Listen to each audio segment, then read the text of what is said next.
Baik, Assalamualaikum warahmatullahi wabarakatuh. Waalaikumsalam warahmatullahi wabarakatuh. Aku ucapkan selamat malam kepada teman-teman yang udah hadir pada Zoom ini. Sebelumnya izinkan aku memperkenalkan diri dulu. Nama aku Adila Nurushifa. Aku dari Fakultas Kedokteran, Program Studi Pendidikan Dokter Universitas Sriwijaya, Angkatan 2022. Nah, aku mau mengucapkan terima kasih nih kepada teman-teman yang udah hadir untuk menyempatkan waktunya untuk bisa mendengarkan presentasi dari aku malam ini. Nah, oke, sebelumnya aku izin teman-teman untuk memperkenalkan diri dulu ya. Mungkin bisa mulai dari Anissa. Kalian bisa sebutin jurusan atau fakultas dan nama lengkap aja. Oke, Halo teman-teman, nama aku Anissa Julianti. Aku dari Universitas Sriwijaya, Fakultas Ilmu Komputer, jurusan Teknik Informatika. Salam kenal semuanya. salam kenal Nisa. Mungkin bisa dilanjut dengan Kak Raifanza. Baik teman-teman, izinkan saya memperkenalkan diri. Nama saya Muhammad Revanza Salandiko dari Fakultas Teknik, jurusan Teknik Pertambangan Universitas Sriwijaya. Salam kenal semuanya. Makasih Kak Raifanza. Mungkin bisa dilanjut dengan Kanina. Halo, selamat malam semuanya. Perkenalkan, nama saya Nina Sanubari. Saya dari jurusan Kesehatan Lingkungan dari Poltekkes Kemenkes Palembang. Salam kenal semuanya. Salam kenal Kanina. Mungkin bisa dilanjut dari di sini ada Kak Akbar.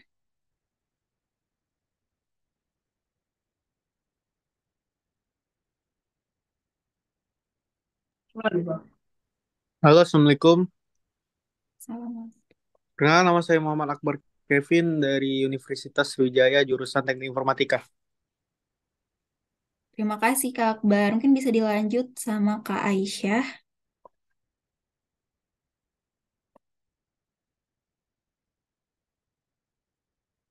Oh, oke. Kak Aisyahnya sedang berhalangan ya. Oke, kita lanjut aja. Pada kesempatan ini, aku akan mempresentasikan tentang kesehatan jasmani. Nah, oke, langsung aja di sini outline-nya ada yang pertama itu kebugaran tubuh, yang kedua ada tentang pentingnya aktivitas fisik, yang ketiga ada pemanfaatan aplikasi Pasar Health, dan yang keempat kesimpulan. Nah, kita bahas dulu nih yang pertama kebugaran tubuh. Jadi kebugaran tubuh itu didefinisikan sebagai suatu tingkat kemampuan seseorang dalam melakukan berbagai aktivitas fisik di berbagai kondisi. Nah, jadi seseorang itu bisa dikatakan tubuhnya memiliki kebugaran yang baik apabila bisa melakukan banyak aktivitas tapi dalam tetap kondisi yang prima gitu, daya tahannya baik. Jadi, apa aja sih yang menentukan komponen dari kebugaran tubuh ini? Jadi, menurut Giam, tahun 1993, status kebugaran seseorang itu bisa dibagi menjadi dua komponen. Yang pertama, ada komponen kesegaran kesehatan, itu ada daya tahan jantung paru, kekuatan dan daya tahan otot, kelentukan, komposisi tubuh. Dan yang kedua ada komponen keterampilan, itu ada kecepatan, koordinasi, kekuatan, dan kelincahan. Nah, eh, dari segi kesehatan tadi kan ada daya tahan jantung dan paru gitu ya. Nah, ketahanan ini tadi tuh berkaitan dengan yang aku bilang tadi nih, tentang seseorang yang bisa melakukan kegiatan aktivitas yang walaupun banyak tapi tetap dalam kondisi yang baik gitu kan. Seperti misalnya itu tidak mudah capek, tidak mudah lelah, tidak mudah pegal dan sebagainya. Karena ya tadi tubuh terbiasa untuk melakukan kegiatan yang melatih ketahanan jantung dan paru. Kemudian ada kiat-kiat untuk menjaga kesehatan atau kebugaran tubuh nih. Yang pertama itu ada makan makanan dengan gizi seimbang. Jadi makan makanan dengan gizi seimbang ini penting untuk kebugaran tubuh kita karena eh, apa yang kita makan itu mempengaruhi bagaimana sel-sel di dalam tubuh kita bekerja gitu.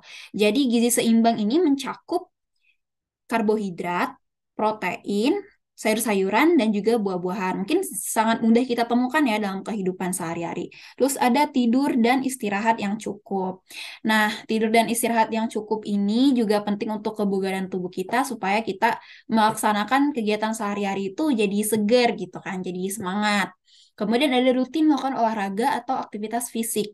Nah, olahraga atau aktivitas fisik ini juga penting banget untuk kesehatan tubuh kita karena dengan kita bergerak kita jadi mengeluarkan energi sehingga tubuh kita jadi lebih bugar atau sehat gitu. Yang keempat ada menghindari stres. Nah, menghindari stres ini kenapa penting? Karena regulasi stres itu mempengaruhi ya bagaimana kegiatan kita sehari-hari. Jadi apabila kita stres biasanya tuh psikis itu juga berpengaruh kepada fisik. Makanya penting kita untuk regulasi stres yang baik. Kemudian ada faktor-faktor yang mempengaruhi kebugaran. Yang pertama itu ada genetik. Nah, genetik ini berpengaruh pada lemak tubuh kita, kesegaran otot, dan kesegaran kardiovaskuler. Ini maksudnya kesehatan jantung gitu ya. Nah, kalau misalnya teman-teman pernah ngeliat nih ada orang tua yang anaknya, yang orang tuanya itu obesitas, tapi anaknya itu juga obesitas. Nah, itu tuh ngaruh teman-teman. Jadi makanya genetik ini mempengaruhi faktor dari kebugaran tadi. Yang kedua itu ada umur. Tentunya ya, usia muda memiliki daya tahan fisik dan kelenturan yang lebih baik daripada usia yang lebih tua atau usia lanjut gitu. Karena kan semakin kita tua, fungsi tubuh kita itu kan menurun nih. Jadi apabila fisik kita itu tidak dilatih, maka ya tadi kita akan mudah terserang penyakit apabila kita sudah melewati umur yang udah nggak muda lagi gitu. Kemudian ada jenis kelamin. Nah, jadi kan secara anatomis nih, secara struktur tubuh, laki-laki dan perempuan ini mempunyai perbedaan. Nah, karena perbedaan inilah perempuan jadi lebih luntur, laki-laki jadi lebih kuat. Terus laki-laki itu juga energinya itu mungkin lebih banyak gitu kan. Dan kalau diet itu lebih ngaruh gitu karena maksudnya lebih mudah karena energinya itu juga cepat dikeluarkan gitu. Nah, makanya jenis kelamin ini mempengaruhi dari faktor kebugaran tadi. Lalu ada aktivitas fisik. Aktivitas fisik ini sering atau tidaknya seseorang melakukan aktivitas fisik, intensitas latihan fisiknya itu mempengaruhi kebugaran tubuh. Nah, yang kelima ini seperti yang aku sebutkan sebelumnya, makanan. Jadi makanan ini mempengaruhi kesehatan karena makanan-makanan bergizi ini membuat tubuh seseorang berfungsi dengan baik. Kemudian nih, aktivitas fisik itu penting. Banyak kerugian atau penyakit yang dapat timbul jika kita tidak melakukan aktivitas fisik. Nah, jadi pada malam ini aku mau teman-teman tahu betapa pentingnya kita menjaga kebugaran fisik dan melakukan aktivitas fisik itu. Kita sehari-hari itu kan cenderung malas gitu kan untuk melakukan aktivitas fisik misalnya seperti olahraga gitu. Mungkin karena udah sibuknya perkuliahan, udah ngerasa olahraga itu capek atau berat atau males, mager gitu kan, nggak punya waktu.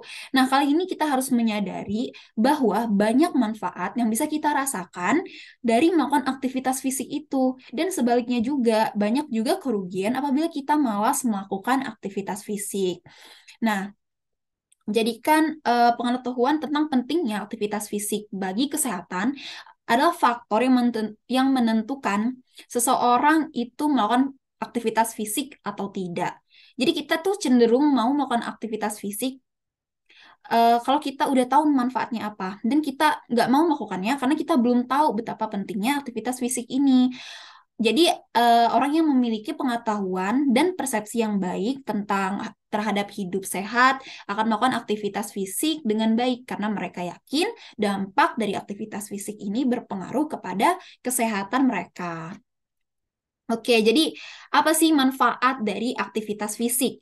Jadi yang pertama itu diantaranya menjaga tekanan darah tetap stabil, menjaga berat badan ideal, menguatkan tulang dan otot, meningkatkan daya tahan tubuh, meningkatkan kebugaran dan kelenturan tubuh, dan secara psikologisnya juga berpengaruh. Juga ada manfaatnya, yaitu mengurangi stres dan meningkatkan rasa percaya diri. Nah, berikut contoh-contoh aktivitas fisik. Jadi yang pertama itu ada olahraga atau nge-gym. Jadi sebenarnya teman-teman olahraga atau melakukan aktivitas fisik itu kita nggak perlu yang kayak lama banget gitu. Yang penting rutin dan kalau bisa sehari itu 10 sampai 15 menit. Itu aja udah cukup gitu di antara seluruh aktivitas kita sehari-hari. Kalau bisa kita sempatkan waktu untuk berolahraga. Kemudian ada lari atau jalan cepat. Kemudian ada juga eh, bersepeda, aerobik, berenang, pekerjaan rumah, dan jalan kaki. Jadi teman-teman jangan meremehkan pekerjaan rumah dan jalan kaki, karena ternyata pekerjaan rumah itu kan kita bergerak gitu ya, kita melakukan banyak hal, jadi juga mengeluarkan energi yang ada di tubuh kita. Lalu jalan kaki juga, jalan kaki ini kan sehari-hari itu mungkin kita punya target langkah gitu. Jadi biasanya orang-orang itu 45 menit. Mungkin di luar negeri orang-orang lebih sering gitu ya. Nah, dari jalan kaki inilah kita juga bisa melakukan aktivitas fisik yang tentunya bermanfaat untuk tubuh kita. Oke, lalu kesehatan adalah anugerah termahal yang bisa kita dapatkan. Maka dari itu, kita jaga dengan sebaik-baiknya. Nah, aku juga mau ngasih tahu nih kepada teman-teman tentang pemanfaatan Pacer Health. Jadi apa sih Pacer Health itu? Jadi, Pacer Health itu adalah aplikasi dalam bidang teknologi kesehatan yang fungsinya itu sebagai pedometer atau alat untuk menghitung langkah kaki harian dan aktivitas olahraga. Nah, jadi Pacer Health ini kan aplikasi ya teman-teman, aplikasi untuk menghitung langkah kaki. Jadi, aplikasi ini bisa teman-teman dapetin di Google Play Store atau App Store gitu. Nah, jadi kan tadi kita udah mengetahui nih apa aplikasi Pacer Health ini, fungsinya apa. Nah, terus gimana sih cara aplikasi ini bisa mendeteksi langkah? Nah, jadi guncangan atau getaran yang terdeteksi saat kita melangkah, misalnya HP-nya ada di dekat badan atau lagi kita pegang, itu bisa terdeteksi dengan menggunakan teknologi sensor bawaan untuk menghitung langkah. Nah, kemudian em, cara membuat cara menggunakan aplikasi Pacer Health itu gimana sih? Nah, jadi sebenarnya cukup mudah, sederhana aja. Teman-teman habis download nanti kita disuruh buat akun, terus isi data-data misal kayak jenis kelamin, tahun kelahiran, berat badan, tinggi badan, dan panjang langkah. Kemudian misalnya kita udah pakai aplikasi nih, kita udah jalan berapa jauh gitu. Nah, nanti aplikasi ini akan menghitung otomatis berapa langkah kita. Nah, misalnya yang udah aku kasih contoh ini, dia ada 5.159 langkah. Nah, ini tuh juga dihitung kalorinya. Dari 5.159 langkah ini, kita mengeluarkan kalori sebanyak 156. Kemudian, berapa lama kita melangkah itu di sini terlihat juga ya gitu, ada 46 menit. Kemudian berapa lama juga seberapa jauh gitu. Ada 3,66 kilometer. Nah, selain dari menghitung langkah kaki, ini juga kita bisa mengetahui aktivitas harian apa aja yang kita lakuin. Masuknya tuh aktivitas fisik seperti olahraga apa aja gitu. Terus ada GPS juga supaya kita tahu, oh ternyata aku udah kesini gitu. Kemudian, apa manfaat dari aplikasi Pacer Health ini?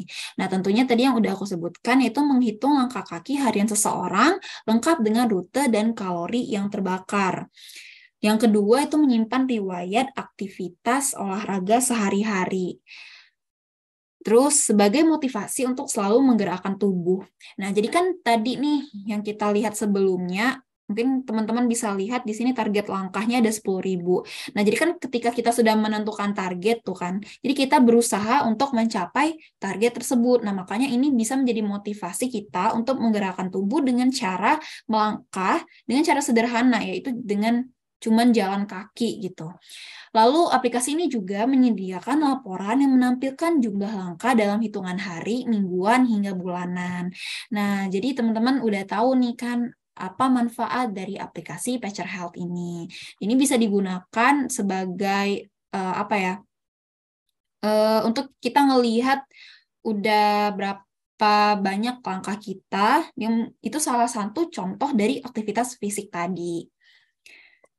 Lalu kesimpulannya, kebugaran jasmani penting untuk kita jaga dengan cara melakukan aktivitas fisik terutama, lalu istirahat cukup dan makan makanan yang bergizi. Aplikasi Pacer Health dapat dimanfaatkan untuk melacak aktivitas fisik dan langkah kaki kita. Nah, sekian nih presentasi dari aku. Terima kasih semua yang udah mendengarkan. Apakah teman-teman ada tanggapan?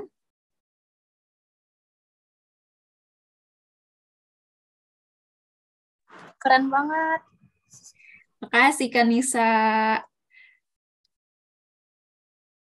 Ada yang lain teman-teman? Oke, kalau misalnya nggak ada, mungkin aku cukupkan ya malam ini. Terima kasih untuk teman-teman yang udah mau join dan mendengarkan presentasi dari aku tadi. Oke, dengan berakhirnya presentasi tadi, berakhir pula Zoom kita pada malam ini. Sekali lagi aku mengucapkan terima kasih kepada teman-teman. Aku akhiri. Wassalamualaikum warahmatullahi wabarakatuh.